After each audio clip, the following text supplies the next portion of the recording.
அதேபோல் யாரெல்லாம் சொந்த வீடு வாசல் இழந்து நிற்கிறீர்களோ, யாரெல்லாம் தொழிலில் நஷ்டமடைந்திருக்கிறீர்களோ, யாரெல்லாம் கர்மாவை எல்லாம் கழிய வேண்டும் என்று நினைக்கிறீர்களோ, பிரத்யட்சமாக இங்கே ஓடிவார்கள். எத்தனையோ சொத்து சுகங்கள் இருக்குது, ஆனால் நிம்மதி இல்லைன்னு சொல்கிறாங்க. அப்பேற்பட்ட எல்லாமே இந்த சிவன் சன்னிதானம் ஓடிவாருங்கள்.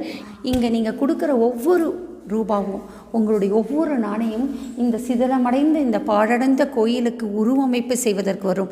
இந்த கோயில் உருவேற கோன் உயர குடி உயரும் என்பது போல இந்த கோயில் உயர உயர உங்களுடைய குலம் உயரும், குடி உயரும். உங்களுடைய தர்மத்திற்கு ஏற்ப அந்த தர்மத்திற்கு அதிபதியாக திகழ்கின்ற சிவபெருமான் உங்களுக்கு அருளை தருவார் என்று சொல்லிக்கொண்டு அணைக்கட்டாபுத்தூர் கோயிலுக்கு வாருங்கள். இந்த கோயில் இருக்கின்ற ஏகாம்பரேஸ்வரை கண்டு கழியுங்கள்.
ஓம் நம சிவாய. நமச்சிவாய வாழ்க, நாதன் தாள் வாழ்க, இமைப்பொழுதும் என் நெஞ்சில் நீகாதான் தாள் வாழ்க. ஈசனடி போற்றி, தேசனடி போற்றி, நேசத்தே நின்ற நிமிநடி போற்றி, மாயப் பிறப்பறிக்கும் மன்னனடி போற்றி, சீரார் பெருந்துரைத்தம் அந்த அடியாவர்கள் வணங்குகின்ற இந்த ஈசன் திருவடியே போற்றி. நமச்சிவாய. சிவா. ஓம் நம சிவாய. சிவம் என்றாலே நமக்கு எல்லாமே தெரியும். இந்த பிரபஞ்சத்தினுடைய மூலாதார சக்தியே சிவம் என்று தான் சொல்லப்படுகின்றது. சிவம் என்ற அந்த நாதத்திற்கு சக்தியாக ஒளியாக இருப்பவள் தான் அம்பிகை. இந்த தலம் என்று சொன்னால் ராணிப்பேட்டை மாவட்டத்தில் இருக்கின்ற அரக்கோணம் பேரம்பாக்கத்திற்கு அருகில் உள்ள அணைக்கட்டாபுத்தூர் என்ற ஒரு கிராமம். பல வருடங்களாக பல்லாயிரக்கணக்காக இந்த கிராமமானது பலகால மன்னர்களுடன் தொடர்புடையது. சமீபத்திய தொல்பொருள் ஆராய்ச்சி மூலமாகத்தான் இந்த அணைக்கட்டாபுத்தூர் கிராமம் என்பது அரசர்களோடு இருக்கின்ற பாடல் பெற்ற ஸ்தலம் என்பது கண்டுபிடிக்கப்பட்டது. இங்கே பார்த்தீங்கன்னா மிகப்பெரிய கோயில் இருக்கின்றது. இந்த கோயிலுடைய காலம் என்று சொன்னால் ஏறக்கூடிய 1500க்கு முற்பட்ட காலம் என்று சமீபத்தில் தொல்பொருள் ஆராய்ச்சியால் கண்டுபிடிக்கப்பட்டது. இங்கே ஈசன் சிவனாக இருக்கின்றார். இந்த சிவத்துக்கு சக்தியாக ஸ்ரீ காமாட்சி அம்மன் இருக்கின்றார். இந்த ஸ்தலத்தோட ஒரு சிறப்பு என்ன அப்படின்னு கேட்டிங்க அப்படின்னா, கும்பகோணத்தில் ஸ்ரீ குருபாத சுவாமிகள் என்று சொல்லப்படுபவர். ஸ்ரீ குருபாத சுவாமிகள் கும்பகோணத்தில் இருக்கின்ற காலகட்டத்திலே கிட்டத்தட்ட 350 வருடங்களுக்கு முன்பாக அந்த குருபாத சுவாமிகள் தன்னையும் அறியாமல் இந்த அரக்காணம் இந்த தாலுகாவில் இருக்கின்ற இந்த அணைக்கட்டாபுத்தூர் தலத்தில் உள்ள இந்த ஈசனை தேடி வந்துள்ளார்.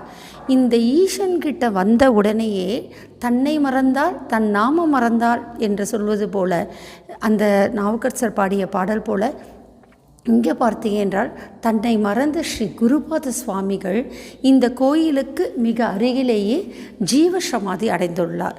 தான் ஜீவசமாதி அடையும் வரையிலே அந்த ஸ்ரீ குருபாத சுவாமிகளாலே பூஜிக்கப்பட்ட ஸ்தலமாக இந்த சிவன் இருக்கின்றார்கள். எல்லோருமே சொல்லுவாங்க, சிவன் என்று சொல்லும்பொழுதே ஒரு தொல்பொருள் ஆராய்ச்சிக்கு முன்பாகவே சிவன் என்று சொல்லும்பொழுதே நம்மால் மறக்க முடியாதது தமிழ்நாட்டிலே குறிப்பாக தென்னாடுடைய சிவனே போற்றி என்று சொல்வார்கள். இந்த தென்னாடுடைய சிவன் தான் எந்நாட்டவருக்கும் இறைவா போற்றி என்று சொல்வார்கள். எந்நாடு என்றால் ஒரு நாடு இரு நாடு கிடையாதுங்க. உலகத்திலே கிட்டத்தட்ட 59 நாடுகள் மாளவிகா தேசம் சொல்லி பல நாடுகள் இருக்கின்றது. அதில் இந்தோனேஷியா, ஜாவா, சுமத்ரா போன்ற பல நாடுகள் அடங்கும். ராஜராஜ சோழன் காலத்திலே உலகெங்கும் சிவனுடைய வழிபாடு எப்படி நிறுவப்பட்டது என்று சொல்லப்படுகின்றது. ஆனால் அதற்கெல்லாம் முன்பாக உலகத்திலே கல் தோன்றி மண் தோன்றா காலத்தை வாளோடு முன் தோன்றி மூத்த குடி தமிழ்குடி என்று சொல்வது போல அந்த தமிழ்குடி மரபருடைய சிவமாக சொல்லப்படுகிற சிவனுடைய வழிபாட்டிற்கு காலமானது என்ன என்று சொல்ல முடியாது. இன்றைக்கும் பார்த்தீங்கள் என்று சொன்னால் ஆராய்ச்சியாளர்களே தென் அமெரிக்காவில் இருக்கின்ற சில மலையிலே ஸ்ரீசக்கரம் இருக்கின்றது, சிவனுடைய பாதம் இருக்கின்றது. அதே போல பலவிதமான நாடுகள் சொல்லப்படுகின்றது. இந்தியா மட்டுமில்லை, இந்தியாவை சேர்ந்த இந்தியா ஒட்டி ஐரோப்பா, யூரோப்பில் மட்டுமில்லை, இஸ்லாம் சேர்ந்த நாடுகளாக இருக்கட்டும் சரி, பல நாடுகளிலும் சமீபத்தில் ஆராய்ச்சியில் பார்த்திங்கன்னா எங்கே திரும்பினாலும் பழங்கால சிவனுடைய லிங்கமானது கண்டுபிடிக்கப்பட்டது. இதன் மூலம் என்ன தெரிகின்றது என்றால் உலகத்திலேயே முதல் வடிவாக சிவபிரான் இருப்பது தெரிகின்றது. இதை தான் அக்னி பிழம்பாக திருவண்ணாமலை சிவன் இருப்பதாக சொல்லப்படுகின்றது. அதே போல் சிவனுக்குரிய மிகப்பெரிய பாடல் பெற்ற ஸ்தலம் காசி விஸ்வநாதர் போல இங்கே தமிழ்நாட்டில் இருக்கிற பாடல் பெற்ற ஸ்தலம் அதிகம். ஒவ்வொரு ஸ்தலமும் 63 நாயன்கள் பாடப்பட்டது. அதுபோல் இங்கேயும் சிவனுடைய ஸ்தலமாக இருக்கிறது. இந்த சிவஸ்தலத்துக்கு என்ன சிறப்பு அப்படின்னு பார்த்தீங்கன்னா, இந்த சிதிலமடைந்த கோயிலாக இருக்கின்றது, யாரும் பராமரிக்கப்படாத கோயிலாக இருந்தது. இந்த பிரபஞ்சத்தில் தமிழ்நாட்டு மண்ணிலே தென்னாடுடைய சிவனை போற்றி என்று சொல்லப்படுகின்ற திரு அண்ணாமலையார் சுவாமிகள் நமக்கு தெரியும். ஜோதி பிழம்பாக அக்னி பிழம்பாக காட்சியளிப்பவர் தான் திரு அண்ணாமலை சுவாமிகள், உண்ணாமலை அம்மன். திரு அண்ணாமலை சுவாமிகளோட பெயர் கொண்ட இந்த அண்ணாமலை என்ற இந்த சிவனடியார் தான் இவர் என்ன செய்கின்றார், இந்த பாடடைஞ்ச இந்த கோயிலை புதுப்பிக்கின்ற பணியிலே ஈடுபட்டு வருகின்றார். 63 நாயன்மார்கள் ஒவ்வொருத்தரும் சரி ஒவ்வொரு சிவன் ஸ்தலத்திற்கு சென்று பாடல் பெற்ற ஸ்தலமாக மாற்றிக்கொண்டார்கள். எப்போதுமே சொல்வாங்க, நம்ம காலத்திநாதருடைய புராணம் படிச்சிருக்கோம், ஒரு சிலந்திக்கும் யானைக்கும் ஒவ்வொரு சிவனுக்கும் மகாபலி சக்கரவர்த்திக்கும் சிவனருளால் பெற்ற ஸ்தலம் என்ன ஒரு மகிமை என்பது அறியும். அதே போல் எல்லாராலையும் சிவனை தொட முடியாதுங்க. எல்லாரும் சொல்லுவாங்க, யாரிட வேணாலும் சக்தியை நம்ம இழுத்துடலாம், நம்ம சக்தி பக்கம் நம்ம சென்றுடலாம். சிவன்கிட்டே நாம் நெருங்க வேண்டும் என்று சொன்னாலே அதற்கு பூர்வத்திலே புண்ணியம் செய்திருக்க வேண்டும். எந்த பாவமும் செய்யாத ஒரு கர்மாவில் எந்த பாவமும் இருக்கக்கூடாது. எந்த பாவமும் இல்லாத ஒருவரால் தான் சிவனிடம் நெருங்க முடியும் என்று சொல்லப்படுகின்றது. அதே போல் சிவன் கோயில் அனைவராலும் கட்ட முடியாது. சிவன் கோயிலை கட்ட வேண்டும் என்று சொன்னால் அவர் மகா பெரிய புண்ணியவானாக இருக்க வேண்டும்.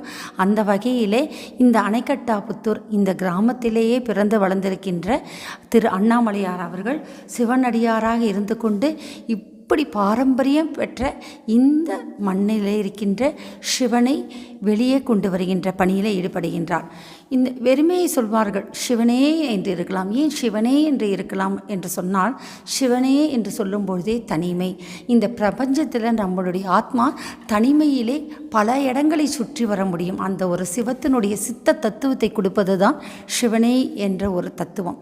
அந்த அடிப்படையில் இந்த சிவன் கோயிலானது எப்படி உருவாக்கப்பட்டது என்று சொன்னால், இந்த கோயிலே மன்னர்கள் ஆண்டு படையெடுத்து வருகின்ற காலத்திலே காஞ்சிபுரத்திலிருந்து இங்கே தங்கும்போது இந்த அணைக்கப்பட்ட புத்தூர் கிராமத்திலே தனக்கு ஈசன் இல்லையே என்று சொல்லி மன்னர் இங்கே அமர்ந்ததாக சொல்லப்படுகின்றது. இந்த ஆதி காலத்திலே இந்த சிவபெருமான் ஏகாம்பரேஸ்வரர் சுவாமிகளாக சொல்லப்படுகிறது. காஞ்சிபுரம் மாநகரத்திலிருந்து கொண்டு வரப்பட்டதால் இங்கே உடனிருக்கின்ற அம்மன் யார், காமாட்சி அம்மன். அந்த காஞ்சிபுரத்தில் இருக்கின்ற ஏகாம்பரேஸ்வரியை ஆவாகனம் செய்து அந்த காமாட்சி அம்மனையை ஆவாகனம் செய்து இந்த சிவனை கொண்டு வருகின்றார். அதற்கு முன்பாக ஆதி குருநாத சுவாமிகள் என்று இந்த சிவபிரான் பெயர் சூட்டப்பட்டுள்ளார். இந்த ஆதி குருநாத சுவாமிகள் என்ற பெயர் வைத்தது யார் என்றே சொல்ல முடியாது. அப்பேற்பட்ட ஒரு சிறப்பு. நாயன்மார் காலத்திலேயே அந்த மன்னர்களுடைய காலத்திலே இந்த கோயிலை கட்டியதற்கான அமைப்பு இருக்கின்றதே தவிர இந்த லிங்கம் உருவானதற்கான அமைப்பு என்பது தெரியவில்லை. ஆனால் இதை பார்க்கும்போது என்ன சொல்ல முடியும் என்று சொன்னால், இந்த அகழ்வாராய்ச்சியில் கண்டுபிடிக்கும் போது கூட இந்த அகழ்வாராய்ச்சியிலே சொல்லப்பட்டது லிங்க வடிவாக தான் இந்த சிவபிரான் காட்சியளிக்கின்றார். ஆனால் திரு அண்ணாமலைய சிவாச்சாரியார் இவங்க சிவனடியார்கள் இந்த கோயிலை புதுப்பிக்க ஆரம்பித்து கொஞ்சம் கொஞ்சமாக இந்த கோயில் இருக்கின்ற உழவார பணியை மேற்கொண்டு வர வர இங்கே பாருங்கள் அதிசயம். நீங்கள் இந்த கோயிலுக்கு தேடி வாருங்கள். உலகத்தில் எந்த கோயில்லையுமே இந்த அதிசயம் இருக்காதுங்க. எந்த கோயிலுமே இந்த அதிசயம் இருக்காது. என்ன என்று சொன்னால் இங்கே சிவபெருமான் எல்லா இடத்தையும் சுயம்புவாக இருக்கிறார் சொல்வார்கள். ஆனால் இங்கே சிவபெருமான் பார்த்தீர்கள் என்று சொன்னால் திடீரென்ற லிங்கம் மனித உருவத்திலே காட்சியளிக்கின்றது. இங்கே பார்த்தீங்க என்று சொன்னால் இங்கே ஈசனை பாருங்கள். இந்த சிவபிரான் எப்படி இருக்கிறார்? கிட்ட உங்களுக்கு எந்த அலங்காரமும் இல்லை, கண் எதுவும் வைக்கப்படலை. பார்த்தீங்கன்னா இரு கண்ணை திறந்து கொண்டிருக்கிறார்கள். இந்த உழவார பணியை ஏற்படுத்தி கொடுத்த திரு அண்ணாமலையார் அவர்கள் இந்த சிவனடியார் தொண்டை ஆரம்பித்த உடனே ஈசன் இந்த லிங்கத்திலேயே தனக்குத்தானே கண்ணை திறந்து கொண்டிருக்கின்றார். மீசையோடு தாடியோடு இருக்கின்றார். என்ன என்று சொன்னால் யாராலையுமே சொல்ல முடியாத ஒரு தத்துவம். சிவம் வந்தால் அனைத்து சித்தர்களும் வந்து விடுவார் என்று சொல்லப்படுகின்றது. இங்கே அகத்திய மாமுனியை எப்படி காட்சியளிக்கின்றார்? சிவலிங்கத்திற்குள்ளே அகத்திய மாமுனிகளே தன்னை ஐக்கியமாக்கி கொண்டு காட்சியளிக்கிறார். நீங்கள் வேணால் பார்த்துருக்கலாம். அந்த பல்லவர் காலமாக இருக்கட்டும், இந்த காஞ்சிபுரத்தில் இருக்கின்ற பல கோயில்கள் பல்லவர் காலத்தில் நாம் கட்டப்பட்டது. இங்கே பார்த்தீர்கள் என்று சொன்னால் மதுரை மீனாட்சி சுந்தரேஸ்வர் அவர்கள் திருக்கல்யாணத்தின் போது அகத்தியர் இங்கே சிவன் பெருமானால் அனுப்பி வைக்கப்படுகிறார்.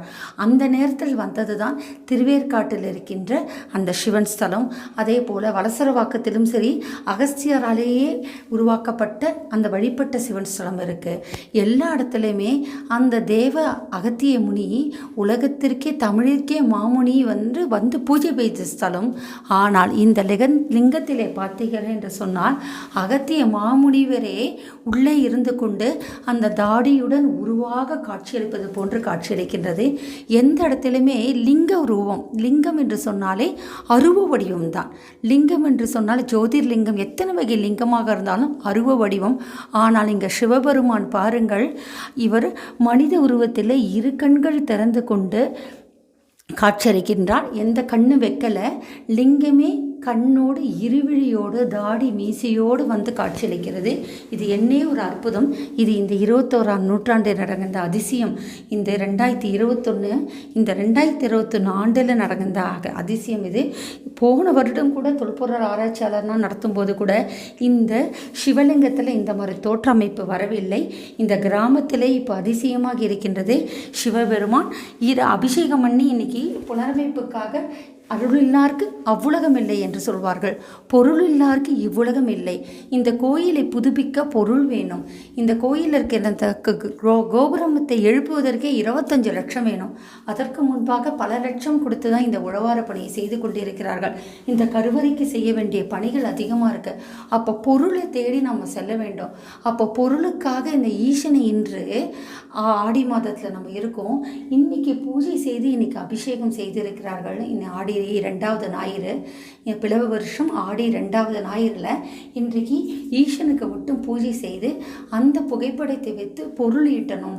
இந்த ஈசனுடைய கோயிலுக்கான தொண்டு செய்ய வேண்டும் என்று திரு அண்ணாமலை சிவனடியார்கள் இவர்கள் எல்லாம் கூடி நின்று அந்த தெய்வ பணியில் ஈடுபடுகின்ற காலத்திலே இன்றைக்கு அபிஷேகம் செய்யும் போது பார்த்தால் ஒரு அதிசயம் நடந்திருக்கின்றது. அந்த அதிசயத்தை காண கண்கோடி வேண்டும். நானும் இந்த எல்லைக்கு வந்திருக்கிறேன். பார்த்தேன் என்று சொன்னால் லிங்கத்திலே தானே கண் வந்திருக்கின்றது. லிங்கத்திலே தானே ஒரு உருவ அமைப்பு வருகின்றது. இந்த லிங்கத்திலே தானே அருவ உருவமாக இருக்கின்ற சிவன் இங்கு பிரத்யட்ச உருவமாக காட்சியளிக்கிறார். சிவபெருமான் முழு உருவமாக காட்சியளிக்கிறார். என்னே ஒரு அருள் பெருமை, என்னே ஒரு பேரு. இதை காண கண்கோடி வேண்டும். அனைவரும் வாருங்கள். என்றைக்குமே சொல்கிறேன், நம்ம எவ்வளோதான் புண்ணியம் பண்ணியிருந்தாலும் எவ்வளோதான் இருந்தாலும் சரி, சிவன் கோயில் சொத்து குலநாசம் என்று சொல்வார்கள். அதே போல் யாரெல்லாம் சொந்த வீடு வாசல் இழந்து நிற்கிறீர்களோ, யாரெல்லாம் தொழிலில் நஷ்டமடைந்திருக்கிறீர்களோ, யாரெல்லாம் கர்மாவை எல்லாம் கழிய வேண்டும் என்று நினைக்கிறீர்களோ பிரத்யட்சமாக இங்கே ஓடிவார்கள். எத்தனையோ சொத்து சொகங்கள் இருக்குது, ஆனால் நிம்மதி இல்லைன்னு சொல்கிறாங்க. அப்பேற்பட்ட எல்லாமே இந்த சிவன் சன்னிதானம் ஓடிவாருங்கள். இன்று பிளவ வருடம் ஆடி மாதம் 2வது ஞாயிறு ஈசன் கண்ணை திறந்து கொண்டு காட்சியளிக்கின்றார். இந்த சிவனுடைய அருளானது இந்த உலகம் முழுதும் பரவ வேண்டும். இந்த சிவனுடைய அம்சமானது இந்த உலகத்தை சுற்றி நம்மை அந்த சக்தியானது பரவ வேண்டும். இங்கே பாருங்கள், ஆதி காலத்தில் சிற்பங்கள் இதெல்லாம் பாருங்கள், இதெல்லாம் எடுத்து புனரமைப்பு பண்ணியிருக்கிறார்கள். பாருங்கள், அருள் எல்லாருக்கு அவ்வுலகம் இல்லை, பொருள் இல்லாக்கி உலகில் அந்த காலத்து இந்த சிற்பங்கள் இதெல்லாம் பாருங்கள். மாரியம்மன், கருமாரியம்மன் எல்லாரும் இங்கே இருக்காங்க. இவங்க எல்லாரும் உருவேறி வரணும், உருமாறி வரணும் அப்படின்னு சொன்னால் அதற்கு என்ன தேவை? பொருள் தேவை. அந்த பொருள் இருந்தால் தான் இந்த கலிகாலத்திலே நாம் வாழ முடியும். அந்த காலத்திலே சிவனுக்காகவே வாழ்ந்த மன்னர்கள் இருக்கார்கள். இன்றைக்கு சிவன் சொத்தியை எடுக்கின்ற அந்த தன்மை தான் இந்த கலியுகத்தில் போயின்னு இருக்கின்றது. அந்த நேரத்தில் இது போன்ற சிவனடியார் என்ன செய்கின்றார்கள்? தன்னை மறந்து, தன் நாமம் மறந்து ஈசனுடைய நாமத்திற்காக அளப்பரியாத பணிகளை செய்து கொண்டிருக்கிறார்கள். தன்னால் இயன்ற உழவார பணியை தேர்ந்தெடுக்கிறார்கள். எல்லாவித கர்மங்களிலிருந்து நாம் மீண்ட வேண்டும். பிறவி பெருங்கடல் நீந்துவார் நீந்தார் இறைவனை சேராதார் என்று சொல்வார்கள். அந்த இறைவனடி சேர வேண்டும். உங்களுடைய வம்சம் தழைக்க வேண்டும். பலவிதமாக வருகின்ற பாவங்கள், பித்திருக்கள் கர்மாவாக இருக்கட்டும், பிரம்மஹர்த்தி தோஷமாக இருக்கட்டும், நாகதோஷமாக இருக்கட்டும், உங்கள் குழந்தை மனநலம் பாதிக்கப்பட்ட, ஆட்டிசம் பாதிக்கப்பட்ட குழந்தைகள் இருக்குது. அடுத்தடுத்து திருமணம் நடக்கிறது. ஆனால் ஒரு பெண்ணு கூட அந்த குலத்தில் ஒழுங்காக வாழ முடியலை. அந்த சொந்த வீடு வாசல் கட்டி அந்த வீட்டில் இருக்க முடியல. எவ்வளோ பணம் இருந்தால் நிம்மதி இல்லைன்னு நினைக்கிறவங்க எல்லாமே இந்த அரக்கோணம் தாலுக்காவில் உள்ள அணைக்கட்டாபுத்தூர் மாவட்டத்தில் உள்ள ஸ்ரீ ஏகாம்பரேஸ்வர் உடனுரை ஸ்ரீ காமாட்சி உடனுரை ஏகாம்பரேஸ்வர் சன்னிதானத்துக்கு வாருங்கள். இன்றைக்கு ஆடி மாதம், பிளவு வருஷம் ஆடி மாதம் 2ஆம் ஞாயிறு அன்றைக்கு பாருங்கள், சிவன் தானாக சுயம்பு லிங்கத்திலே தானாக சுயம்புவாக கண் திறந்து காட்சியளிக்கிறார். இது மிகப்பெரிய பேர். சிறுதுளி பெருவெள்ளம் போல ஒரு அணிலாகவோ, ஒரு எலியாகவோ, ஒரு சிலந்தியாகவோ எப்படி ஒரு சிவன் பணி செய்து மோட்சமும் முக்தியும் கிடைச்சதோ அதுபோல் இந்த சிவனடியார் அண்ணாமலை அடியார் அவர்களை ஏற்றியிருக்கின்ற ஸ்ரீ குருபாத சுவாமிகள் 350 வருடத்திற்கு முன்பாக சித்தராக ஜீவ சமாதியாக அடைந்து அவரால் வழிபடப்பட்ட, அகஸ்தியரால் பூஜிக்கப்பட்ட, பல்வேறு மன்னர்களால் ஏற்றி தொழப்பட்ட இந்த சிவன் பெருமான் இன்று திரு அண்ணாமலையார் அவர்களுடைய அருளாலே, அவர்களுடைய உழைப்பாலே இன்றைய முன்னுக்கு கொண்டு வந்திருக்கின்றது. உங்களால் இயன்ற பொருளுதவி செய்யுங்கள். உங்கள் கர்மா தொலைக்கப்படும், உங்களுக்கு புண்ணியம் சேரும். இதற்கு இங்கே பார்த்தீங்கன்னா சேரும். சில இடத்துலனா அறக்கட்டளை என்ற பெயர் சொல்லி அந்த அறக்கட்டளை மூலம் பலவிதமான விஷயங்களை நடக்கும்.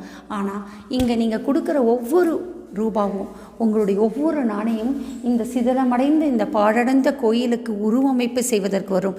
இந்த கோயில் உருவேற கோன் உயர குடி உயரும் என்பது போல இந்த கோயில் உயர உங்களுடைய குலம் உயரும், குடி உயரும்.